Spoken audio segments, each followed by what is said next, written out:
Hello everyone, Roland Robles here with MLC CAD Systems. Today I'm going to go over a particular design scenario that a customer had asked me about. What I'm going to cover today in today's short video is bringing over a neutral file. In this case I'm going to actually bring over a Pro Engineer part file. I'm going to check the geometry, then I'm going to take that part and create a mold or a forge blank. In this case it's going to be a negative. Add a variable radius, and then look at our final mold or forge blank product.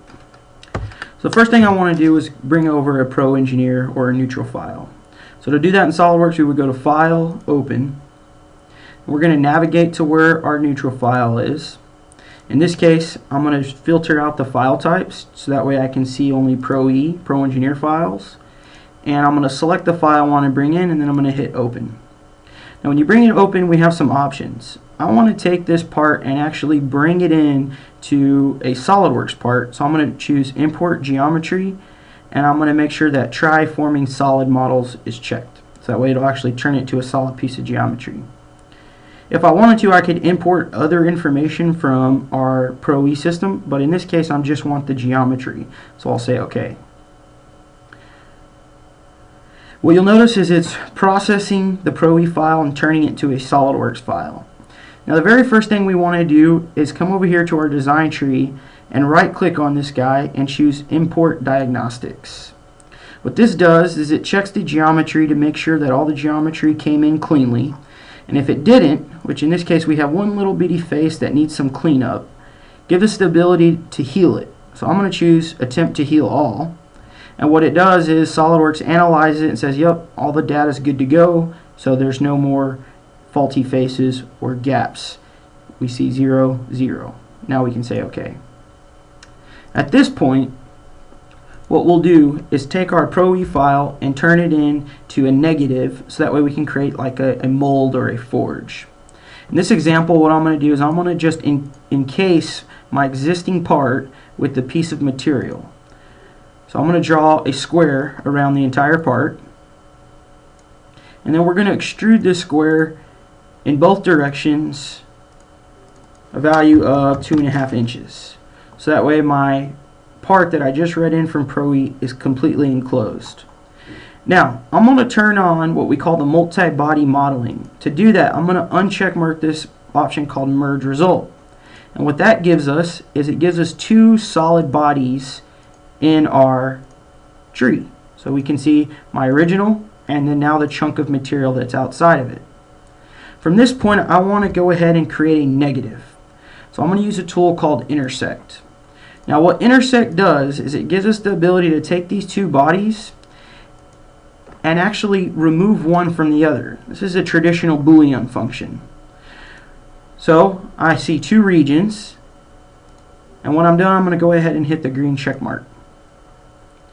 What you'll notice now over here in our tree is we see our original part, and we also see our mold.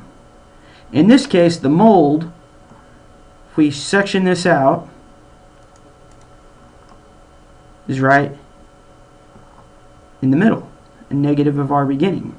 Now I want this mold to be two halves, so what I'm going to do is go ahead and split this mold in half.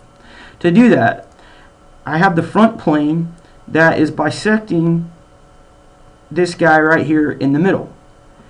In my command manager I have a tool called Split. What I want to do is split that mold into two parts. Right? So here's my mold.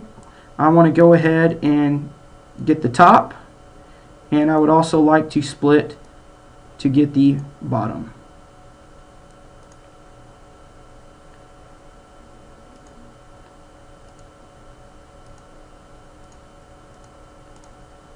Now I have my two halves of the mold. The next thing I want to do is we're going to use this for a forging blank. I need to go ahead and put a variable radius smoothing out these transitions of where these sharp corners are so material can actually flow in here. To do that, I'm going to use my fillet command. But in this case, I'm going to use a varying size fillet, so that way the fillet can be larger around these two radiuses and constant around the rest of the part.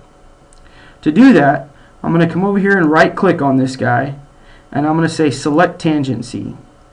And what you'll notice is that it grabbed all of the edges that were looped on that surface. In this case, we're going to start off with a 60,000 radius. So over here in the various, where it says variable radius, I'm going to type in my nominal beginning size, and I'm going to set all. Now what it's doing is, as it's creating this fillet all the way around this corner, it's putting vertexes or points of interest along this. In this case, I'm going to use the default points of interest, but I can take this number of instances and make it more, giving me more vertexes along each edge. What these points and vertexes do is, on the interface, you can now click on those points and type in a varying size on that one point. In this case, I'm going to make these two guys bigger than the rest of the size of the fillet. So as it gets to this corner right here, the transition will be quite a bit larger than the fillets for the rest of the part. Now in this case, this customer needed a bigger radius right here, so that way the material could actually be pressed into this forging blank, so that way the mold could actually spit out the true negative positive of this little shackle.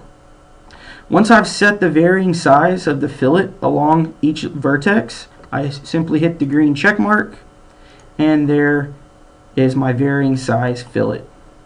If we zoom in, we'll notice that this surface right here is actually larger, and then as it transitions around, it transitions to that 60,000 radius till it gets all the way back around to this other corner where I specified a different size value transitioning along this edge. In this case, what you've seen is bringing in a Pro E part into SolidWorks, making sure the geometry came over cleanly and repairing any faulty geometry, and then creating a negative of this with a varying size fillet. Thank you for joining me, and we'll catch you on the next video.